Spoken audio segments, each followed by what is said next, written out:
Bueno, bienvenidos a todos. Muchísimas gracias por dedicarme este tiempo. La verdad que es un momento raro para todo el mundo y la verdad es que hemos estado utilizando mucho de este tiempo finalmente para capacitarnos, para compartir información. Yo la verdad que he tenido muchas reuniones con distintas personas, también para entender cómo nos estamos moviendo, qué está sucediendo, qué está pasando con la logística, porque muchas veces nos remitimos a la información de los medios y la verdad es que tenemos que entender también que los medios tienen su propio negocio, entonces muchas veces la información que llega no es la información real, entonces tenemos que remitirnos a entender. Yo, por ejemplo, al principio pensé, o sea, ¿dónde estaba el principal desafío? El desafío está en la logística, o el desafío está en las empresas que no pueden ir a los depósitos para atender la logística. Algunos países ya empiezan a haber trámites de permisos y obviamente hay muchas cuestiones relacionadas a seguridad e higiene que empezamos a tener que tener en cuenta para poder empezar de a poco a ir desarrollando el negocio. Pero lo que me convoca hoy, hablando del ecosistema del marketing digital, y cuando yo quiero referirme al ecosistema, implica muchos aspectos, ¿de acuerdo? Desde el punto de vista tecnológico, desde el punto de vista técnico, desde el punto de vista de recursos, hay un ecosistema realmente muy grande, e incluso cuando nos empezamos a meter cada vez más adentro, empezamos a encontrar mayor cantidad de personas, de aplicaciones y un montón de puntos. Sin embargo, siendo que es una primera etapa introductoria y que de alguna manera esperamos de parte de ustedes el feedback sobre qué temas eventualmente les interesaría que desarrollemos. Realmente, o sea, yo tengo casi 16, 17 años dentro de la industria y por lo general entendemos que cuando vamos hacia estas conferencias, entendemos que del otro lado hay ciertas generalidades de consultas y tratamos nosotros de remitirnos a bajarles información de lo que nosotros consideramos que ustedes quieren. Ahora, realmente ustedes del otro lado, ustedes que son los que pueden aportarnos valor a nosotros, simplemente diciéndonos, mirá, nos interesaría que hablemos de estos temas. Realmente somos una red de profesionales donde podríamos hablar de muchos temas, de logística, de medios de pagos, de catálogos online, de tiendas, etcétera, etcétera. Yo ahora lo que voy a hacer es, los próximos 45 minutos, voy a hablar de lo siguiente. Primero voy a tratar de bajar un aspecto fundamental a todo esto, que antes de entrar en el ecosistema digital tiene que estar muy claro del parte de ustedes, los aspectos relacionados a lo estratégico, lo táctico y lo técnico, ¿de acuerdo? Que no es lo mismo y a veces se confunde el marketing online y como realmente debemos decir que toda la cuestión de la era digital es relativamente nueva, hay muchos portavoces que confunden muchas cosas y esa confusión se empieza a difundir y la gente habla de cosas como, por ejemplo, no sé, la estrategia de Google. Yo digo, ¿estrategia de Google? O sea, Google, ¿hay una estrategia? O en realidad la estrategia es una cuestión más arriba y Google es una cuestión táctica. O sea, realmente cambia la historia. Entonces, yo quiero bajar a nivel de ecosistema aspectos que tienen que ver desde el marco estratégico, ¿sí? Y cuáles son las principales áreas en las cuales nosotros tenemos que dividir el trabajo cuando estamos hablando de marketing digital. Es decir, ¿cómo divido las áreas? Porque independientemente de la empresa que ustedes tengan, que pueden ser ustedes solos frente a toda la compañía, o que eventualmente ustedes tienen una compañía dividida en áreas, no sé, realmente no lo conozco, después en las preguntas ustedes pueden plantear estos temas, el trabajo se divide, o sea, yo les voy a mostrar un modelo que nosotros desarrollamos en la consultora Grupo SET, lo llamamos un modelo circular, y en ese modelo circular separamos el trabajo en tres grandes áreas, donde cada área tiene sus propios indicadores, sus propias estrategias, y que estas son normales para todo tipo de negocio digital. Fuera de lo que yo les voy a mostrar, no existe nada más. ¿De acuerdo? A partir de ahí, después, el desglose hacia adentro puede ser eterno y podríamos estar hablando horas y horas sobre estos temas. ¿Bien? Entonces, para comenzar, vamos a hablar acerca de una cuestión de estrategia. Voy a tratar de ser muy breve, me voy a remitir a cosas muy básicas, ¿sí? Pero Cuando nosotros hablamos de estrategia, básicamente esta podría ser una definición, ¿de acuerdo? Acerca de estrategia. Permítanme que primero voy a sacar esto acá. Ahí estamos. Seguimos. ¿Bien? Esta es una definición de estrategia, una definición que podemos encontrar en Google de estrategia, ¿de acuerdo? Pero básicamente esto se refiere a la toma de decisiones de determinadas acciones planificadas, ¿de acuerdo? Acciones planificadas. ¿Eso qué quiere decir? Yo no voy a ir viendo, a ver qué voy haciendo, dependiendo. No, no, no. Primero voy a planificar las acciones, ¿de acuerdo? Ahora bien, después tenemos, hay un libro muy interesante que se llama El arte de la guerra. Realmente este confinamiento nos da permiso a la lectura. Los invito a que lean este libro antiquísimo, pero que desarrolla este libro escrito en el siglo, o sea, el año quinto, creo, 15, una cosa así, no recuerdo realmente. Y trata algunos temas, como por ejemplo la estrategia ofensiva, el terreno y sus clases, el ataque de fuego, los puntos fuertes y débiles, la maniobra y la utilización de espías. Ahora déjenme decirles, ¿y qué tiene que ver esto con el marketing digital? Bueno, déjame decirte lo siguiente. El arte de la guerra es un libro que se implementó incluso en los negocios, y cuando nosotros hablamos de la estrategia ofensiva, podríamos tranquilamente identificar qué estrategia podríamos desarrollar para nosotros salir a abordar el mercado. Cuando hablamos del terreno y sus clases, me invita a entender a dónde estoy jugando, sobre qué juego. ¿Juego sobre redes sociales? ¿Juego en un marketplace? ¿Juego en buscadores? ¿Dónde estoy jugando y qué tipo de juegos debería jugar dependiendo qué terreno? El ataque de fuego, ¿cuál va a ser mi estrategia? ¿Con qué voy a salir? O sea, ¿cuál es mi ventaja competitiva? ¿De acuerdo? ¿Cuál es mi estrategia de marketing? ¿Voy por precio? ¿Voy por diferenciación? ¿Voy por soporte? Los puntos fuertes y los puntos débiles. Entonces, el libro los invita básicamente a todo un desarrollo que ustedes lo pueden basar y bajar a la realidad de sus negocios y se van a dar cuenta que pega exactamente en el lugar que tiene que pegar, y eso los invita a pensar el negocio de otra manera. Gente, estamos en un momento donde pensar es lo mejor que podemos hacer. Y les recuerdo que en este momento de la historia nosotros tenemos variables controlables y variables no controlables. Con lo cual los invito a que preocuparse por las variables no controlables no sirve absolutamente de nada. Con lo cual empiecen a ver qué es lo que sí pueden controlar, qué es lo que sí pueden hacer, y piensen, ¿de acuerdo?, en cómo bajar esto y poder transformarlo en algo que les sirva realmente a ustedes. Ahora bien, vamos a bajar a una cuestión táctica. Yo después voy a hacer un resumen para que lo entiendan finalmente bien. Cuando hablamos de la cuestión táctica, estamos hablando del sistema o método. Entonces, ¿qué quiero decir? Quiero decir que una cuestión es la estrategia, es decir, vamos a conquistar Europa, ¿de acuerdo? Entonces después viene la pregunta ¿y cómo voy a conquistar Europa? Bueno, voy a conquistar Europa a través de un ataque entrando por, no sé, desde Portugal e Italia, supongamos, ¿no?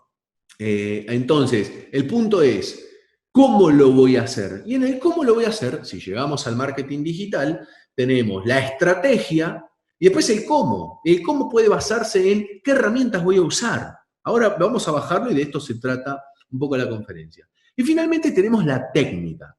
Bien, cuando hablamos de la técnica, estamos hablando del conjunto de procedimientos, reglamentos, o sea, cómo ejecuto, ¿sí?, el aspecto técnico. Entonces, déjenme demostrarlo como buen argentino, voy a tener que hablar de fútbol inevitablemente. Entonces, quiero bajarles los aspectos estratégicos, tácticos y técnicos en un campo de fútbol y vamos a entenderlo perfectamente cómo influye esto en la empresa. Cuando nosotros hablamos de la estrategia, o sea, lo que define el director técnico, es la disposición de los jugadores en el campo de juego. Algunos que sepan un poco de fútbol sabrán que hay una organización de esos jugadores en el campo de juego y esa es una cuestión estratégica. Ahora, después viene la cuestión táctica. La cuestión táctica es cuáles son las posibles jugadas que puede hacer cada jugador dependiendo de la posición que tenga. El jugador no recorre toda la cancha como un loco, no, el jugador tiene un espacio de movimiento y puede hacer ciertas cosas dentro con determinados jugadores, ¿de acuerdo? Y finalmente tenemos el aspecto técnico, que es la destreza del jugador propiamente dicho, ¿de acuerdo? O sea, que también maneja la pelota, que también la gambetea, cómo la lleva pegada, cómo hace los pases, ¿de acuerdo? Ahora yo les pregunto algo, y para que ustedes tomen dimensión real de esto. Supongamos que yo tengo la mejor estrategia y tengo la mejor táctica, pero el jugador tiene una destreza que es un muerto. O sea, soy yo y 4 amigos jugando a la pelota en el Mundial. ¿Creen que tengo alguna posibilidad de ganar? No. Porque aunque yo soy un muerto y tengo la mejor estrategia, la mejor táctica, no llego. Con lo cual, acá está claro que desde el aspecto técnico es fundamental que el equipo sepa hacer las cosas. Yo no puedo ejecutar una estrategia de marketing digital con gente que no sabe hacer lo que tiene que hacer. Con lo cual, desde el punto de vista de capacitación, desde el punto de vista de contratar recursos externos, con el punto de vista de contratar freelancers o contratar personas dentro de la empresa, pero que sepan del tema, es fundamental. Yo no me puedo largar a hacer campañitas en redes sociales si no tengo la más remota idea de cómo se hace una campaña y porque me veo 2 videos en Facebook o en YouTube, considero que de pronto lo puedo administrar. Eso no pasa. Eso es lo mismo que querer jugar al Mundial con los amigos del barrio. Eso no sucede. Ahora bien, supongamos que somos los mejores jugadores, ¿de acuerdo? Tenemos a los mejores jugadores. Sin embargo, el aspecto estratégico y táctico falla. Con lo cual los jugadores son buenos, pero están medio desarmados, no se entienden, no se hablan, hay problemas, ¿sí? Tema que debo decir en el fútbol en los últimos años a Argentina le pasa muy habitualmente, porque debo decir que tenemos muy buenos jugadores, pero en los aspectos tácticos y técnicos, estratégicos y tácticos fallamos. Entendiendo esto, yo ahora me voy a basar en el ecosistema, en qué nos encontramos, cómo se divide, y ustedes tienen que dimensionar cuáles son las posibles estrategias que ustedes van a tomar en sus proyectos, en sus negocios, cuáles son las posibles tácticas dentro de la estrategia y quién la va a ejecutar. ¿De acuerdo? Si no está eso bien definido, fracasa el proyecto, gente. Fracasa el proyecto. Es tan sencillo como eso. Y me he cruzado con cientos de casos en los últimos años donde, si estos 3 puntos no están claros, no se avanza. Porque de pronto yo entro como consultor, hacemos todo el trabajo. ¿Qué trabajo? Y el trabajo estratégico y táctico. Pero después llega el momento donde hay que ejecutar y el equipo no está, y estamos en el horno. Todo lo que hagamos va a fallar. ¿Bien? Tienen que dimensionar eso. Ahora bien, vamos a hablar del modelo circular. Y este modelo circular básicamente consiste en cómo voy a separar las áreas de trabajo dentro de la estrategia general y cuáles son las posibles estrategias a las que me puedo enfrentar, ¿de acuerdo?, a la hora de abordar el negocio digital. Entonces, el primer área de trabajo es la generación de demanda. Generación de demanda. O sea, yo tengo que generar demanda.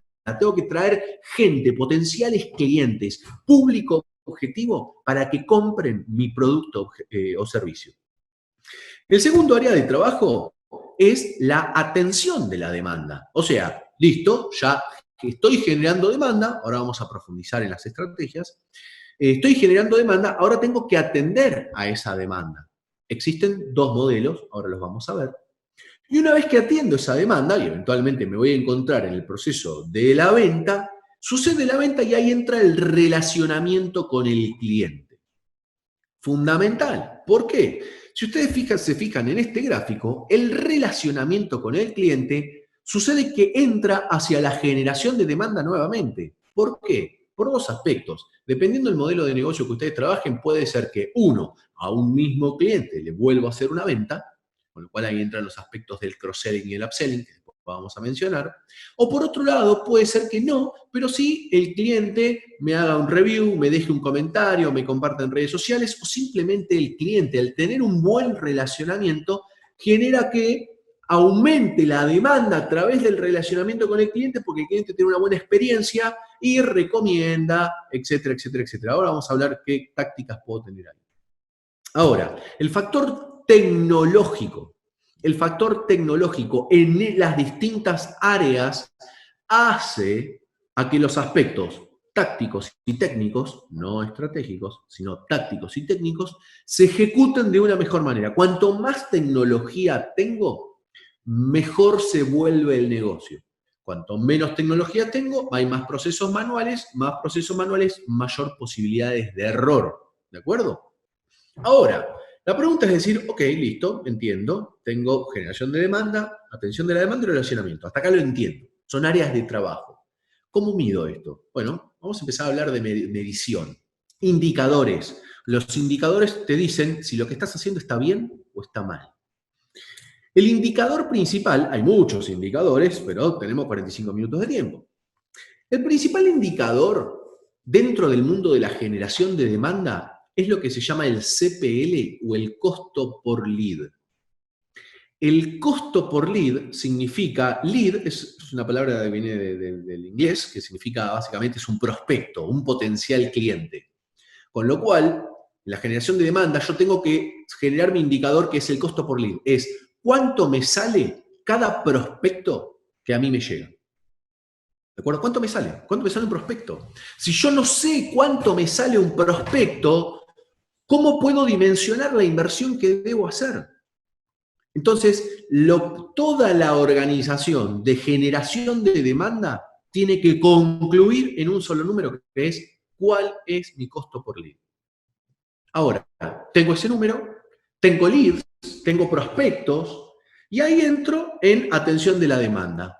¿Qué debo medir en la atención de demanda? ¿Cómo sé si lo que estoy haciendo está bien? Bueno, en la atención de la demanda tengo lo que se llama el conversion rate o la tasa de cierre de ventas.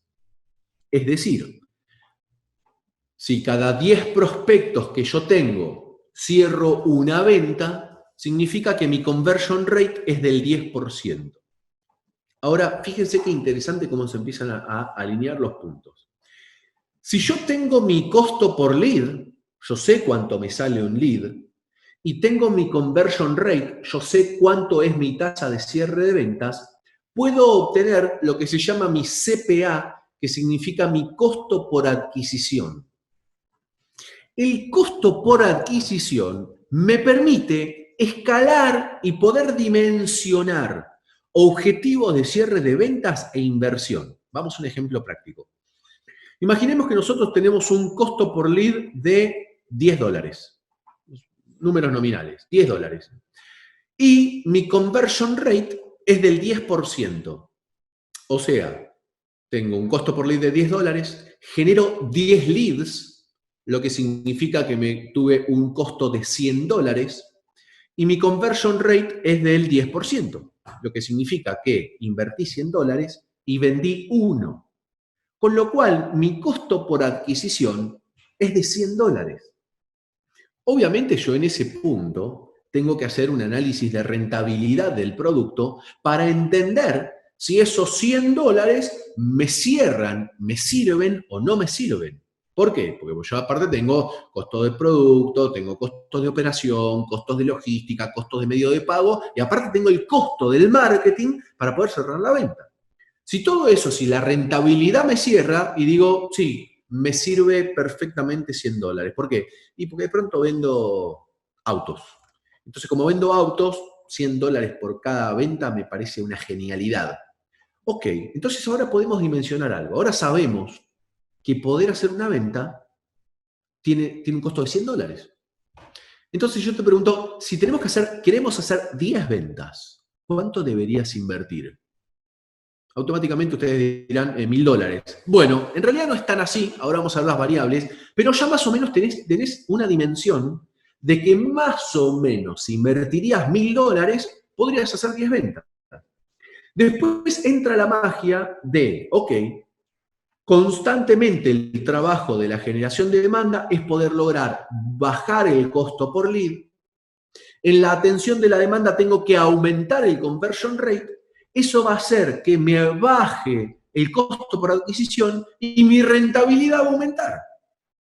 ¿Se entiende lo que estoy diciendo? Entonces, En este punto es clave entender, en realidad, cuando yo aumento la inversión, lo que sucede a la administración de las campañas, ahora vamos a ver las distintas estrategias que tengo para generar demanda, no se comportan como una regla de tres simple, sino que eso se maneja, tienen distintas curvas. Con lo cual, lo que se suele hacer normalmente es, si en la primera instancia, donde hago mi análisis de costo por lead, conversion rate, costo por adquisición, el número me da más o menos justo, bueno, yo tengo que empezar a ajustar la campaña y manejar la inversión dependiendo de la cantidad de ventas. Este es como el viejo método del embudo de ventas, es cuánto tráfico meto arriba para saber cuántas ventas genero, es lo mismo pero en una dimensión circular y con ciertos indicadores que son los que voy a tratar después de ir manejando. Ahora bien, ya tengo el costo por adquisición, tengo la venta, viene el relacionamiento con el cliente. ¿Cómo manejo el relacionamiento con el cliente? A través de un indicador que se llama NPS.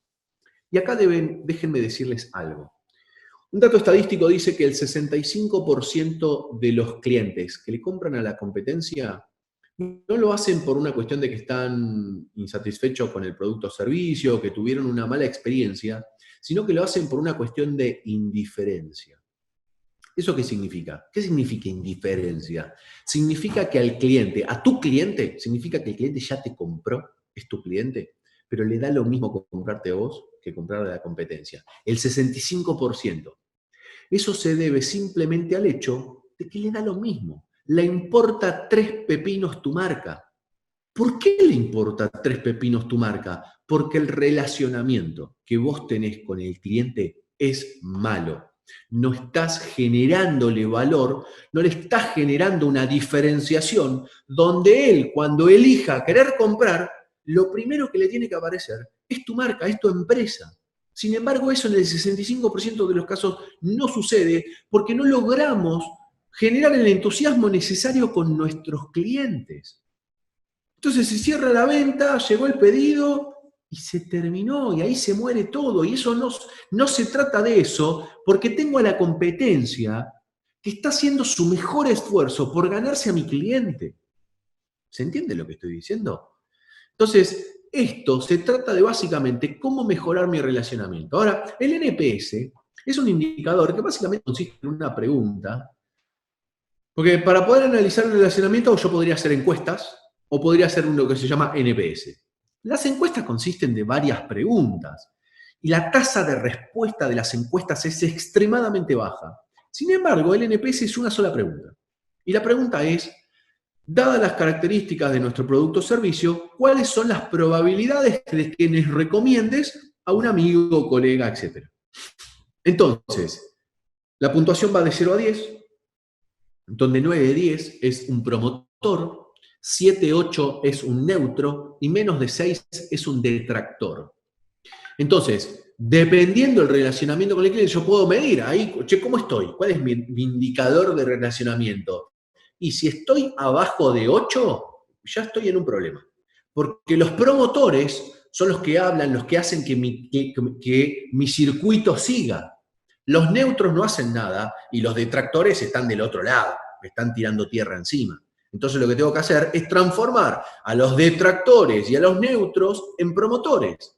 Para eso voy a desarrollar distintas estrategias. Ahora vamos a hablar de las distintas estrategias que yo puedo generar para la generación de demanda, para la atención al cliente y para el relacionamiento. Si alguno de ustedes tiene dudas o se le van ocurriendo dudas en el mientras tanto vamos conversando, pueden si quieren dejarlo en el chat. Después con Sonia vamos a abrir un espacio de preguntas y respuestas. Podemos responder algunas que ustedes hayan escrito en el mientras tanto yo voy avanzando, o bien cuando terminamos, si se les ocurren distintas preguntas, podemos ir desarrollándolas. El objetivo de esta conferencia es darle orden. ¿Saben por qué? Porque los años me dicen lo siguiente. Muchos de ustedes, si están acá presentes, ya están haciendo cosas. O algunos de ustedes tienen ganas de hacer algo. Y seguramente ya tienen algunas piezas. Esto imagínenselo como un gran rompecabezas. Ustedes tienen piezas. Saben que hay un sitio web, que hay Google, que hay email marketing, que hay redes sociales, que tiene un montón de cosas, pero ustedes no saben cuál es la foto que conforma ese rompecabezas. Como no tienen la foto, ¿qué van haciendo? Prueba y error, prueba, a ver, ¿esto va con esto? No, no va con esto. ¿Esto va acá? No, no va acá. O esto va acá. Y así van tardando en la combinación de cosas que van haciendo y van tardando mucho tiempo. Esto lo que propone es ordenarlos para entender qué va con qué y de qué manera, y eso lo que va a hacer es acelerar el proceso de armar el rompecabezas para poder ejecutar un buen negocio. Ahora, vamos a la generación de demanda. Y en la generación de demanda tengo el CPL. Acá yo suelo hacer algo, permítanme, voy a hacer lo siguiente. Lo voy a compartir así para que ustedes puedan verlo mejor. ¿Bien? Tengo el costo por lead. ¿Cuáles son mis estrategias para generar leads? Déjenme decirle que las estrategias existentes en esta tierra son 2. No existen más. Si a alguien se le ocurre alguna otra estrategia para generar demanda, lo invito a que lo escriba y lo podemos evaluar. Pero en 16 años de trabajo solamente existen 2. Después de las estrategias, bajamos a un montón de cuestiones tácticas. Vamos a hablar de ellas. Tenemos 2. Uno es lo que se llama el outbound marketing y la otra estrategia se llama inbound marketing. Ahora ustedes les van a empezar a hacer sentido. Lo importante es que ustedes ahora están empezando a completar el rompecabezas con piezas que ustedes no tenían. Cuando nosotros hablamos del outbound marketing, o sea, ¿qué significa outbound marketing? Podemos decir que si existen 2 tipos de marketing, está el outbound, en donde yo proactivamente salgo a buscar al cliente, lo voy a buscar. Y después tengo el inbound marketing. El inbound marketing lo que hace es generar un escenario para que el cliente llegue a mí. ¿De acuerdo? Son 2 cosas distintas. Estrategias. Outbound, salgo, inbound, viene. No hay más. Ahora, ¿cuáles son las herramientas que voy a usar? Los aspectos tácticos que voy a usar si quiero hacer outbound. Si quiero hacer outbound marketing, voy a remitirme a la publicidad. Cuando hablamos de publicidad, nos remitimos a la publicidad online y ahí entramos en los distintos formatos y herramientas. O sea, podemos decir, tenemos la publicidad en redes sociales, tenemos la publicidad en Google, tenemos la publicidad en Ad Networks, tenemos la publicidad en formatos audios, por ejemplo, si quisiéramos usar Spotify, iVoox, no sé, Apple Podcast, entre otros, ¿de acuerdo? Y dentro del ecosistema de Google es monstruoso. Tenemos la publicidad que podemos hacer en YouTube, en redes de contenido, en redes de display, etc. Y la publicidad en redes sociales, que seguramente muchos de ustedes estén familiarizados con eso. Y después tenemos la publicidad offline, ¿sí? Hoy un poco más atacada, teníamos antes el tema de eventos, después veremos de qué nos disfrazamos. Tenemos vía pública, tenemos televisión, tenemos radio, pero en definitiva yo salgo a buscar al cliente a través de un medio publicitario, ¿de acuerdo? O sea, me genera costo, tengo que invertir. Podríamos meter en ese contexto que si yo tengo un call center que sale a buscar nuevas ventas, estoy en un modelo outbound. El outbound es lo que hace que salga a buscar clientes. ¿Bien? Así voy a generar tráfico. Después tengo el inbound marketing. El inbound marketing es todas las tácticas que yo pueda desarrollar desde el punto de vista orgánico. ¿Sí? ¿Qué significa orgánico? Significa que yo no estoy pagando, no estoy forzando para generar tráfico. Es orgánico. El músculo, la táctica para la estrategia de inbound marketing se basa principalmente en lo que se llama el marketing de contenidos. El marketing de contenidos, ahí entramos en contenidos de distintos formatos, videos, textos, imágenes, audios.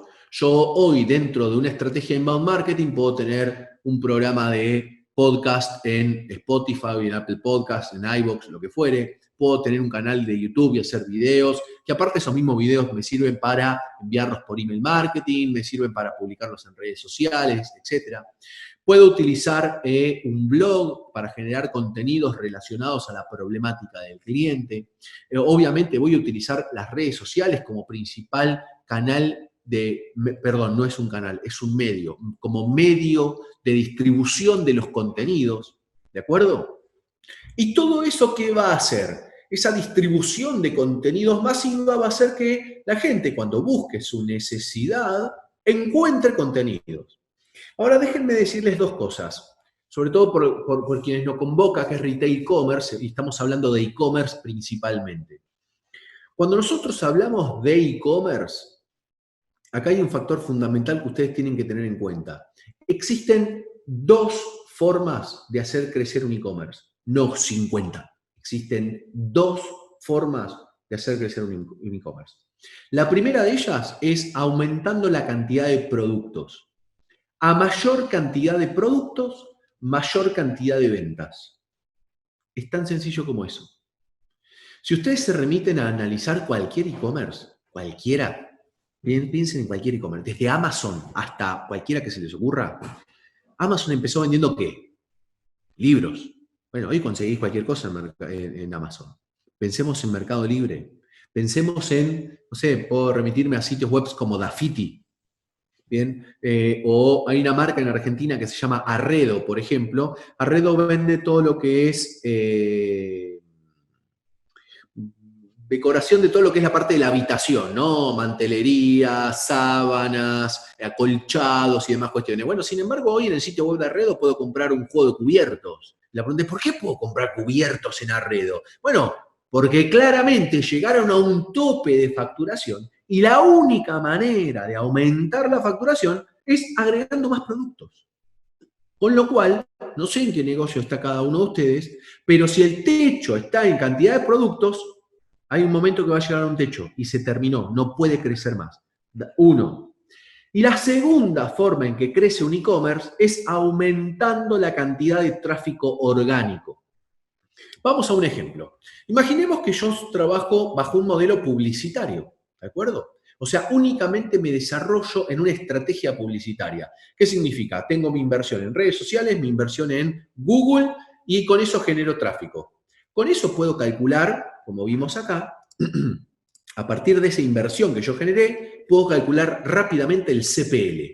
Y digo, ok, ¿cómo lo calculo el CPL? Y bueno, yo digo, invertí $10.000, recibí tanta cantidad de prospectos, ya tengo mi CPL a partir de la inversión. Entonces la pregunta siguiente sería, ¿y cómo hago para bajar mi costo por lead? Para bajar tu costo por lead solamente tenés dos tácticas, no dos estrategias. Tenés dos tácticas para bajar el costo por lead. La primera de ellas es la optimización de las campañas publicitarias, que obviamente llegan a un límite. Y obviamente acá podemos apelar, por ejemplo, a la inteligencia artificial. Google ya tiene inteligencia artificial para poder desarrollar campañas, lo que significa que el bot lo vas capacitando para poder optimizar cada vez más las campañas, y por cierto, anda muy bien. Y después tenés también inteligencia artificial en Facebook. Hay una aplicación que se llama AdExpresso, que trabaja con inteligencia artificial para ejecutar campañas, y de hecho hay otra empresa que se llama Groovin Ads, donde esa empresa Groovin Ads lo que hace es un banner, un flyer, un banner publicitario, está compuesto por 3 elementos. Los 3 elementos son una imagen, un texto, una descripción y un call to action. Ahora, esta imagen, texto y call to action puede aparecer en distintas disposiciones y en distintos tamaños de banners. Por ejemplo, los tamaños estándar de la red display de Google son 8 tamaños. Entonces yo tengo 8 tamaños distintos con 8 posibles disposiciones. Bueno, la aplicación de Groovin Ads tiene un algoritmo, una inteligencia artificial que lo que hace es te acomoda en distintos sitios web distintas opciones. Por ejemplo, yo tengo un banner cuadradito y me aparece, no sé, la imagen en el medio, el texto arriba y el botón abajo. O me podría aparecer la imagen arriba, el texto abajo y el texto en el medio y el botón abajo. Y ese juego para obtener mayor nivel de CTR, o sea, mayor nivel de clics, lo puedo utilizar. De esa manera puedo bajar mi costo por lead optimizando campañas. Y la segunda forma de optimizar mi costo por lead es aumentando mi tráfico orgánico. Ahora déjenme decirles lo siguiente. Dijimos entonces, como resumen, tengo dos formas solamente de generar tráfico. La primera forma de generar tráfico es a través de la publicidad online. Perdón, la forma de optimizar las campañas, el e-commerce, son aumentando la cantidad de productos o aumentando el tráfico orgánico. Fundamental estos dos puntos, que los tengan muy en consideración. Ahora, el inbound, el orgánico, es fundamental. Si yo no genero tráfico orgánico, vamos a suponer que yo digo, no, mi estrategia va a ser solamente outbound. Voy a hacer todo publicidad. Yo no me interesa el orgánico. Si no me interesa el orgánico, estoy generando un problema, que es, estoy generando un modelo de negocios adicto. ¿Adicto a qué? Y adicto a la publicidad online, porque el día que vos le bajás la publicidad online, automáticamente dejás de vender. Y no es sostenible en el tiempo, no crece. ¿Se entiende? Entonces la única forma de hacer que crezca el negocio en el tiempo es metiéndote en una estrategia de inbound marketing, que obviamente los resultados de la estrategia de inbound marketing son de mediano y largo plazo. Y si ustedes quieren, podemos en otro webinar hablar acerca del inbound marketing.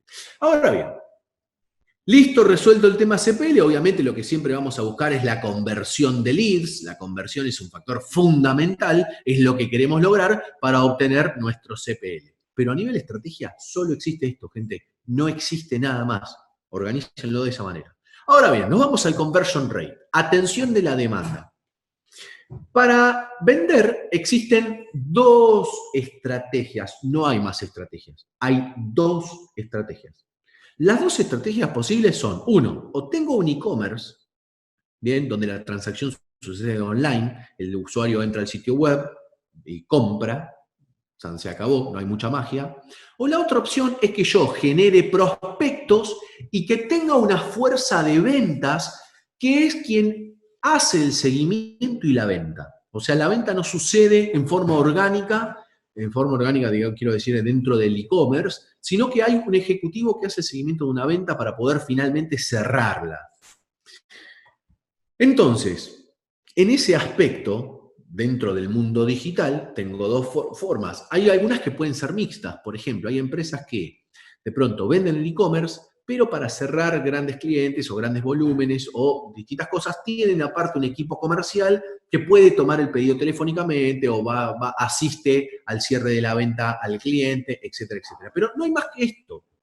Ahora, en esos distintos casos que yo necesito llegar a la venta, tengo dos aspectos. Piensen lo siguiente, cuando yo tengo un e-commerce, yo no tengo interacción con el usuario solo está dentro del e-commerce y yo debería, en una estrategia, acompañarlo en el proceso de decisión de compra. Acompañarlo en el proceso de decisión de compra. Cuando ustedes están buscando un producto o servicio en Google, nadie entra en un solo sitio web y compra. Lo que hacen es evaluar opciones. Ven opciones, entran a distintos sitios, ven cuál es la mejor opción y demás, y después deciden dónde comprar. Bueno, entonces lo que tienen que hacer ustedes es acompañar ese proceso de decisión de compra del usuario, estar en lo que se denomina el momento cero de la verdad de Google, que aquellos que no sepan qué es el momento cero de la verdad, los invito a que vayan a YouTube o vayan a Google y pongan momento cero de la verdad, y ahí se van a enterar de todo un universo que básicamente consiste en todas las interacciones que resuelven los usuarios, ustedes mismos lo hacen. O sea, cuando quieren comprar algo, ¿qué hacen? Buscan unboxing, videos en YouTube, personas que ya lo compraron, reviews del producto, cómo funciona, qué características tiene. Todo ese proceso de investigación se llama momento cero de la verdad. Y hay una palabra ahí abajo que dice nurturing. ¿Bien? Este nurturing que ustedes pueden leer acá significa nutrición, significa nutrir. Estadísticamente, el 50% de los prospectos calificados no están listos para comprar. O sea, tengo un prospecto, está calificado, o sea, es potencial cliente, sin embargo no está listo para comprar. No me va a comprar ahora, me va a comprar en un periodo de tiempo X, lo que significa que tengo que acompañar su proceso de decisión de compra, porque si no lo acompaño, posiblemente lo pierda. Ahí viene una táctica que es poder lograr el nurturing. El nurturing es fundamental y bueno, podríamos hacer un webinar de 2 horas hablando solamente de nurturing. Pero el punto es que sepan que existe eso como táctica, ¿para qué? Para asistir a ese usuario que visitó mi web y poder acompañarlo en el proceso de decisión de compra para que me compre a mí, para generar mayor nivel de marca, mayor recordación, que vuelva a entrar y que me compre. Por otro lado, si yo genero prospectos para la fuerza de ventas, ahí lo que voy a hacer es trabajar de alguna manera en el proceso de automatización de la fuerza de ventas. ¿De acuerdo? ¿Qué significa automatización de la fuerza de ventas? Bueno, lo primero que tiene que existir acá es un CRM. Un CRM viene de las siglas en inglés que significa Customer Relationship Management, pero básicamente es un sistema de gestión donde yo puedo darle seguimiento a mis clientes. Vamos a remitirnos a lo más básico del mundo. Un CRM es un archivo Excel.